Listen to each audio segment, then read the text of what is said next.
Iran और United states के बीच समझौते पर बहुत सारे लोगों को संदेह क्यों है? लेबनान का मुद्दा एक बहुत बड़ी बाधा बन सकता है, ये लोगों को लग रहा है। लेबनान में सीज फायर नहीं चाहता है इजराइल।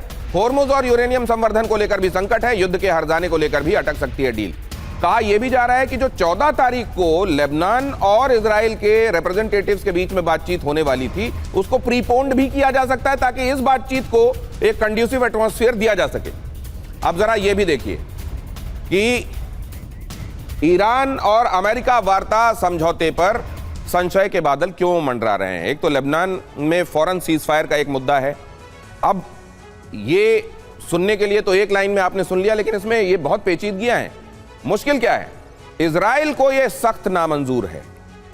इजराइल कह रहा है कि हमको तो निपट लेने दो, एक बार हमने अगर ये शुरू किया है तो let us finish this job. आपको याद होगा जून 2025 में भी जो 12 दिन की लड़ाई हुई थी, उसमें भी इजराइल के अंदर जो पोस्टर्स लगाए गए थे उसमें डोनाल्ड ट्रंप का आह्वान किया गया था और कहा गया था Mister President finish the job.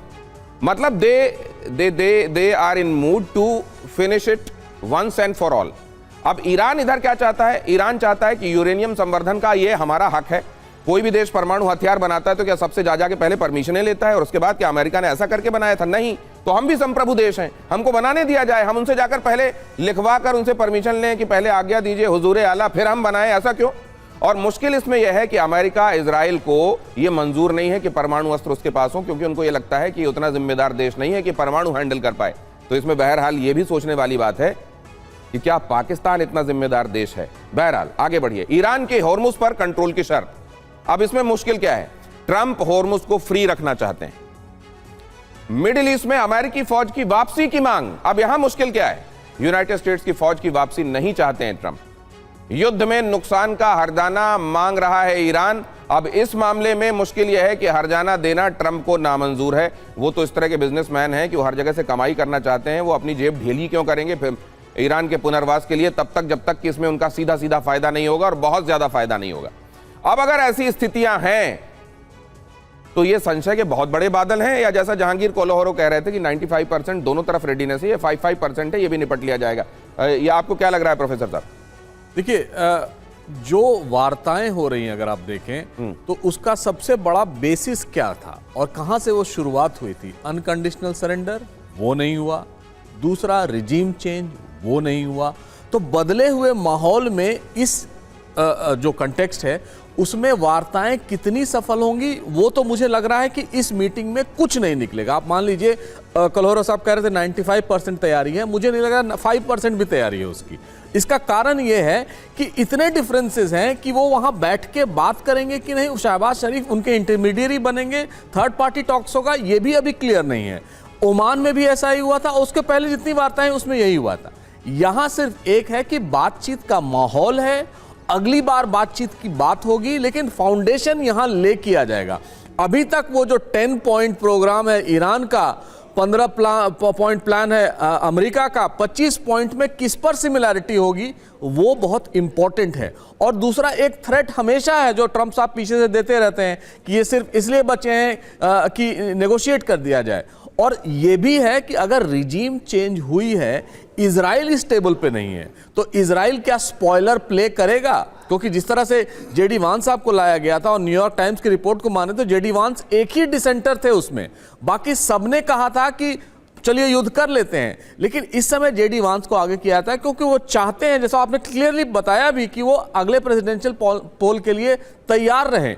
लेकिन जिस माहौल में ये हो रहा है, जो बैक स्टेटमेंट पाकिस्तान दे रहा है, जो स्टेटमेंट अमेरिका की तरफ से आ रहे हैं, उनको देख के लग रहा है कि ये 95% नहीं 5% भी बात हो जाए तो बहुत अच्छा है। लेकिन विश्व शांति के लिए बहुत जरूरी है। और दुनिया के आज जितने भी बड़े अखबार आप देख लेंगे, सब ये कह रहे हैं कि हम हंसते थे 4 साल पहले कि तृतीय विश्व युद्ध हो सकता है, अब वो सचमुच वास्तविकता के तौर पर है। क्या अमेरिका ईरान मिलके इस्लामाबाद में ये कर पाएंगे? जिन्ना साहब ने पाकिस्तान बना के इस्लाम को तो आबाद नहीं किया, लेकिन क्या इनको आबाद कर देंगे वेस्ट एशियंस को? ये एक बहुत बड़ा प्रश्न है ये, और इस तरह के तमाम सवाल।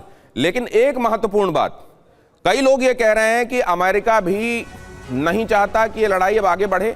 वरना वो मागा की बात जिन लोगों से कर रहे थे उन्हीं लोगों के बीच में उनकी लोकप्रियता घटने लगी है। डोनाल्ड ट्रंप की मागा सपोर्ट उनका बड़ा तेजी से घटा है। ये कहा जा रहा है कि आने वाले दिनों में उनको मिड टर्म का भी सामना करना है। और जॉर्जिया में अभी जो इलेक्शन हुआ वो भी ये बताने के लिए काफी था कि ट्रंप की जमीन कमजोर होने लगी है। ऐसे में क्या ट्रंप वाकई नहीं चाहते लंबा खींचे? और उधर ईरान ने भी जबरदस्त तबाही देखी है। लड़ रहा है वो, क्योंकि अपना पॉइंट ऑफ व्यू उसको लेकर वो इतना कन्विंस है कि वो चाहे जो हो जाए, और उनको वो जिस मानसिकता के साथ वो आगे बढ़ते हैं वो जाहिर है वो मानसिकता है, वो आइडियोलॉजी है जो करबला वाली बात कहती है। तो फिर उनको मिटना मंजूर है लेकिन झुकना मंजूर नहीं है। ऐसे में क्या दोनों ही तरफ वाकई इस बात के लिए मन बनाया जा चुका है कि अभी तो कम से कम हथियार नहीं उठाएंगे, भले ही ये बातचीत के लिए बातचीत साबित हो जाए? त्रिपाठी साहब, क्या ऐसा होगा?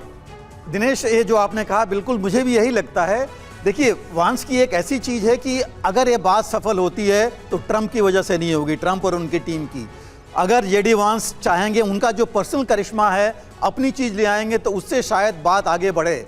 लेकिन मुझे ये लगता है कि ये और समय मिलेंगे अगर इस बार बात नहीं हो पाती है, अगर कुछ कमी रह जाती है। लेकिन उसमें भी एक बहुत इंपॉर्टेंट फैक्टर है। अभी ट्रंप जैसे कह रहे हैं कि और फोर्सेज भेज रहे हैं। जब से लड़ाई शुरू हुई तकरीबन 12,000 एडिशनल फोर्सेज ट्रुप्स भेज चुके हैं वो मिडिल ईस्ट में। और ईरान क्या चाहेगा? मैं आपको बता दूं, ईरान की जो कैपेबिलिटी थी लड़ाई से पहले, तकरीबन 300 से 500 ड्रोन पर डे बना सकता था। और वो जो है एक महीने में तकरीबन 200 मिसाइल असेंबल कर सकता था, जो उसकी कैपेबिलिटी थी।